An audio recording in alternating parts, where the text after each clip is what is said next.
नमस्कार, मी पंकजा गोपीनाथ मुंडे। राज्याचे मुख्यमंत्री देवेंद्रजी फडणवीस यांनी आज अर्थसंकल्प मांडला आणि त्या अर्थसंकल्पाला ऐकल्यानंतर मनापासून मला खूप आनंद झालेला आहे। मी देवेंद्रजी फडणवीस यांचे मनापासून अभिनंदन करते आणि त्यांचे खूप खूप आभार मानते। सगळ्यात महत्त्वाची गोष्ट म्हणजे आमच्या शेतकऱ्यांना दिलासा देण्याचं काम मुख्यमंत्र्यांनी आज केलेलं आहे।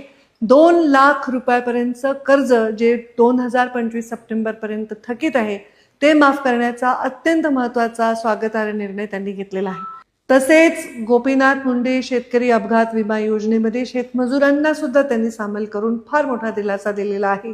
या शेतकऱ्यांच्यासाठी एक कर्ज माफी तर दिलीच आहे, पण कर्जमुक्तीकडे जाणारा एक सर्वांकष असा आराखडा सुद्धा त्यांनी तयार केला, जिथे शेतमालाला चांगला भाव मिळेल, शेतमालाला वाहतुकीचं साधनं मिळतील, शेतमालाला स्टोरेजची साधनं मिळतील, अशा प्रकारे एक खूप चांगला निर्णय आजच्या बजेटमध्ये त्यांनी दिला। तसेच जे 1000 लोकसंख्येचे गाव आहेत त्यांना सिमेंट रस्त्याने जोडण्याचा निर्णय त्यांनी दिला। मुख्यमंत्री ग्रामसडक योजना, जलयुक्त शिवारचा पुढचा टप्पा जाहीर केला, लाडकी बहिणीला दिलासा दिला आणि लाडकी बहीण योजना ही पहिल्यासारखीच चालत राहील असाही दिलासा दिला। त्याचबरोबर लखपती दीदी आम्ही जास्तीत जास्त बनवू अशा प्रकारचा महत्त्वाकांक्षी योजना सुद्धा त्यांनी आज हाती घेतलेली आहे। मी पर्यावरण मंत्री म्हणून त्यांचं स्वागत करते की त्यांनी मोठ्या प्रमाणात वृक्ष लागवडीचा निर्णय या बजेटमध्ये घेतलेला आहे।